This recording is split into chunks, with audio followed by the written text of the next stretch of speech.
శుభకార్యాలకు పూజార్ల కోసం వెతుకుతున్నారా? పూజారీస్.com లో అతి తక్కువ ధరలకే పూజార్లను ముందే బుక్ చేసుకోండి. వెంటనే కాల్ చేయండి.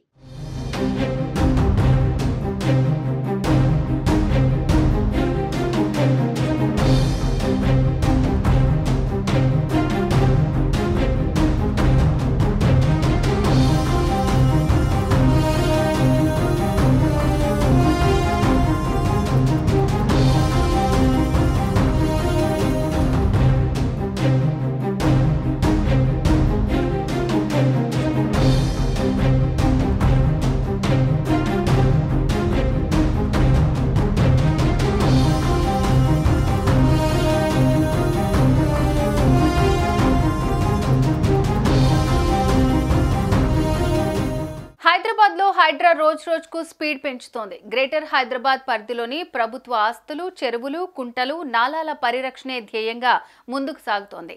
సామాన్యుల నుంచి సెలబ్రిటీల వరకు ఎవరు అక్రమ కట్టడాలు చేపట్టినా హైడ్రా నేలమట్టం చేసుకుంటూ ముందుకు వెళ్తోంది. ఈ క్రమంలో ఏపీ మాజీ సీఎం వైఎస్ జగన్ కు హైడ్రా నోటీసులు ఇచ్చిందంటూ ప్రచారం సాగుతోంది. దీనిపై హైడ్రా కమిషనర్ రంగనాథ్ క్లారిటీ ఇచ్చారు. ప్రభుత్వ భూమి ఎఫ్టీఎల్ బఫర్ జోన్లను ఆక్రమించింది. సామాన్యుడైనా సెలబ్రిటీ అయినా హైడ్రా వదలదనే మెసేజ్ జనాల్లోకి గట్టిగా వెళ్లింది. ఈ క్రమంలో ఆంధ్రప్రదేశ్ ముఖ్యమంత్రి వైసీపీ అధినేత వైఎస్ జగన్ కు సైతం హైడ్రా నోటీసులు ఇచ్చిందని జోరుగా ప్రచారం జరుగుతోంది.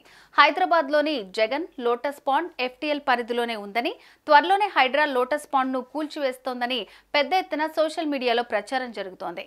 అయితే ఈ ప్రచారంపై హైడ్రా కమిషనర్ రంగనాథ్ స్పందించారు.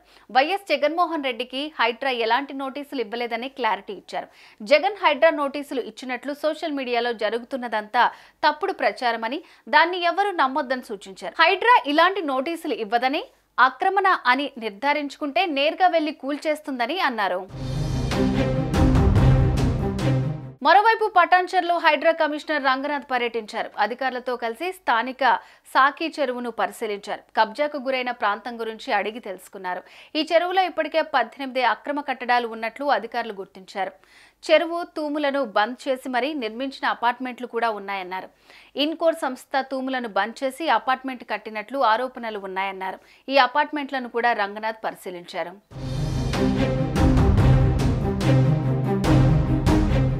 సుమన్ టీవీలో మీ పర్సనల్ అండ్ బిజినెస్ ప్రమోషన్స్ కోసం కింది నెంబర్కి కాంటాక్ట్ చేయండి.